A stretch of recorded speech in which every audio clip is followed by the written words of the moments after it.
This is Umar Ahmed for IFL TV in association with MTK Global. All the way from New Zealand is Mr. David Higgins after a successful weekend for Joseph Parker against Junior Farr. Firstly, David, how are you and what did you think about the fight? Hey, I'm good. Thank you, Umar. Thanks for having us on. Hey, look, in the boxing game, you have to try take the positive. And so from our Team Parker perspective, I think there were 3 wins. A win was getting the event to happen just before lockdown. I don't know if people know up there, but the New Zealand Prime Minister did an announcement during our event before Joseph fought, saying the country was going back into lockdown in only a few hours' time. So we literally just scraped in, and all the suppliers, the boxers, the staff had worked for 6 months. So it was a relief to everyone involved to be able to get that away. Second, Joe managed to dust off a year of ring rust. He hadn't fought in a year. Junior Farr fought his best fight and was awkward. And so whilst Joe would be probably not 100% satisfied with his performance, he did clearly win and got to dust off that ring rust. And then third, it made a bit of money. So it means that everyone got paid and Joseph finally has some income after a year of no income. So, there's a lot of positive there. And in boxing, the ruthless business it is, winning is everything, really is. Even if you win by narrow margin, the W is everything. So now it's about taking stock. What's the next step? And that's what we're here to talk about, I guess. It is definitely. Just a quick one on the fight itself. What did you make of the 119-109 card? Well, it's a hard one because I'm not an expert on boxing and judging. I'm good at promoting and deal making and stuff. But there's 2 ways of looking at it, that it was probably closer than that. And the other judges certainly thought so. Or then some favour the aggressor. And Farr appeared to be doing that punch and hold style that Klitschko used to do, punch and then hold and then punch. And so, in professional boxing, they tend to favour people that are trying to make a fight out of it. So the card was probably an anomaly, but Joseph clearly won the fight, and that's what matters. Okay, so very quickly, the attention to turn towards a potential fight between Joseph Parker and Derek Chisora. You've come out and said today that this has got to be done within 48 hours. A deal has got to be reached. Why is that? Why 48 hours? Well, it's timing, really. Joseph's just come out of a 12-round fight with a big heavyweight, so he's a bit battered and bruised. His body will be sore. He hasn't got any injuries that would prevent him backing up, but the date that's been talked about, May 1, is only 9 or less weeks away. And by the time Joseph travels and all that jet lag, realistically, it would be a relatively short camp. I mean, can it be done? Yeah, because he's fit and he's just come out of a fight without any injuries. So, but I think it's one of those where there isn't a lot of time to haggle over the terms of the contract. And so it's one of those ones like the Dillian White deal where we'd have to all get together and make the deal pretty quickly. Are you looking at this with a view to be on pay-per-view in the UK, David? That's a question for Eddie Hearn and Matchroom. So I'm not sure what their plans are, but quite possibly it could be. I'm not sure. Okay. What have your been discussions with Eddie and also David Haye, who manages Derek Chisora, been like so far? Pretty positive. Like this fight has been talked about for 2 years' time now, and Chisora is a bit of a fan favourite because he's colourful and calls a spade a spade. He is promotionally good to work with, and he's also got that ability to just pull a knockout out of nowhere. I was at ringside at the Takam fight where Chisora was the underdog and he flattened Takam, and so he's dangerous, and he might go to the knockout. So that, and then styles make fights, so I think it will be a fan favourite. And we nearly had the fight together a year and a half ago, but they left us with too little time. It was heading into Easter, I remember, and David Haye was saying they were all in, but we just couldn't get a signed contract back. And it got to about 7 weeks, and we thought, nah, so we pulled the pin.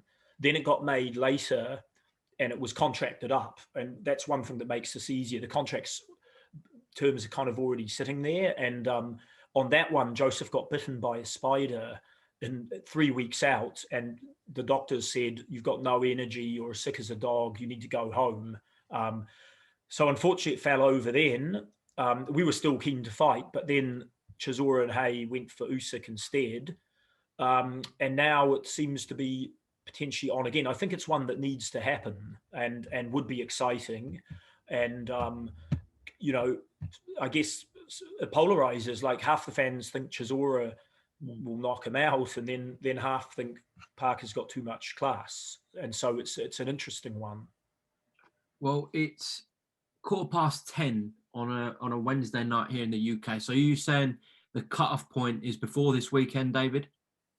Yeah, look, I think we'd want to be pretty firm on what's happening by the weekend, because if we're going to do it, we'll be sending Joseph somewhere on a plane, might be back to Vegas, whatever, at the end of the weekend.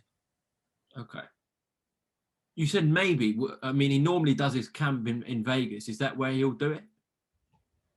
Well, we talked about New Zealand, but there's issues around finding suitable sparring partners to emulate Chisora, and so we could run the camp here. I mean, we just ran a camp here for the Junior Far fight, but it would require taking a few shortcuts and not having the ideal sparring partners, and so that's again something that we're discussing and weighing up. Could you possibly do it in the UK, David? I don't know. I mean, that's a question we have to discuss as a team, and before we land on what the best outcome is. What's Kevin Barry said to you about this fight? Kevin, we all like the fight. Like, we think Joseph can win it, and we think it's could be a blockbuster fight, right? Kevin's view is that it's risky to run the camp here because the lack of suitable sparring partners, and so again, we're just having discussions in our team on what the best way forward is. Derek did an interview on IFL today. It's only been up a couple of hours. Did you manage to see it? Nah, but Joseph Parker told me he got a phone call at 1 a.m. last night, and there was Derek Chisora making chicken noises like bark, bark, bark, bark, and then rang him again and again, and then Joseph said to me this morning, "Should I take his call?" And I was like, "Nah, make him wait.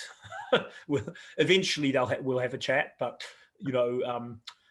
Derek's getting a bit frustrated, and the funny thing is, I reckon if we offered Chisora double the money to come and fight in New Zealand, he wouldn't, because we've tried to discuss here in front of a crowd as a possibility. Him and Haye won't even entertain it.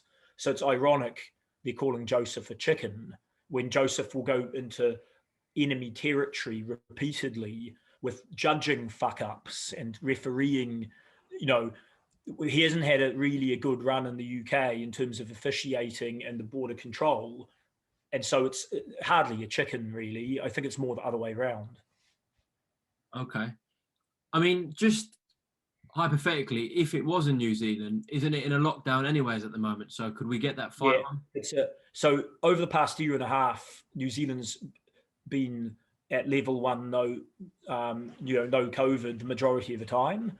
We're in a short snap lockdown now at level 3, but there's been no cases every day. So, I don't have a crystal ball, but people believe we'll be back to normal in a week or so. So, and New Zealand's been running events with full crowds here, and we had a fairly full house the other night. So, so New Zealand would be viable, although it would take more time because if we're going to run it here, we need to get some government support and things like that, and realistically it would require a few months to put together.